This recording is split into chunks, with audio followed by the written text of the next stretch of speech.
Bangui, palais présidentiel. Le président de la transition effectue ici sa troisième visite officielle à l'étranger. Dans cette enceinte où il est arrivé, le général Brice Clotaire Oligui Nguema a été reçu avec les honneurs par le président de la République de Centrafrique. À ce jour, on trouve qu'il est normal que nos deux pays, diplomatiquement, qu'on puisse ouvrir nos ambassades. Donc, c'est une question que le ministre des Affaires étrangères va étudier avec son homologue du ministre des Affaires étrangères centrafricain pour la réouverture des ambassades entre nos deux pays. À travers les retrouvailles de Bangui, le président de la transition et son homologue s'emploient donc à écrire une nouvelle page d'histoire pour cette relation d'amitié entre le Gabon et la République centrafricaine. La rencontre avec le président en exercice de la CEAC et facilitateur pour le cas du Gabon a surtout permis de faire le point des avancées de la transition dans notre pays. À travers ma voix et la délégation qui m'accompagne, c'est tout le peuple gabonais qui vous dit merci. Il dit merci pour cette visite d'amitié en terre centrafricaine. Cette visite qui nous amène ici, c'était pour échanger avec le président Touadéra en sa qualité de président de la CEMAC et également facilitateur pour le cas du Gabon sur des points qui concernent les avancées de la transition au Gabon.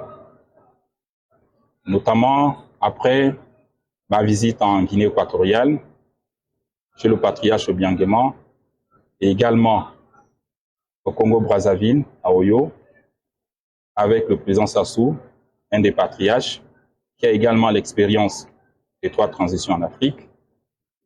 Il était de notre devoir de venir ici également, de faire le point et d'échanger avec le président Touadéra, de lui parler de l'avancée de la transition au Gabon. Et sur ce, je vous dis merci. C'était un honneur pour nous et ma délégation de nous retrouver ici.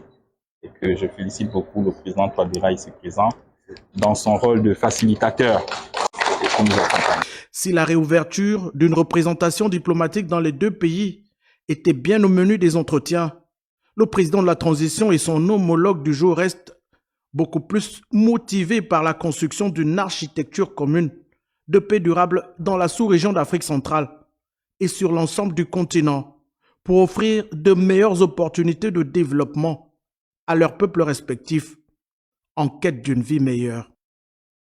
Juste après ce point de presse et cet entretien avec le président Faustin Archange Touadéra, Brice Clotaire Oligui Nguema a rencontré les Gabonais vivant à Bangui avec qui il a échangé sur le contexte actuel du pays, mais aussi les conditions de vie de ces derniers dans ce pays d'accueil. Guy Frendambian, Hervé Diguet. Après son patriote, le chef de l'État s'est voulu rassurant tout en affirmant sa ferme volonté d'aller de l'avant. Pour certains, pour d'aucuns, ils pensent que c'est un coup d'État. Mais pour nous, Gabonais, ce n'est pas un coup d'État. Refuser, c'est qu'ils vous disent qu'il y a eu un coup d'État au Gabon. Il n'en est pas un. En échangeant avec certains aînés, certains patriarches, où leurs nations sont passées également par là, notamment la Guinée équatoriale, El Golpe de la Libertad en 79, je pense qu'on a fait la même chose pour la liberté de notre pays.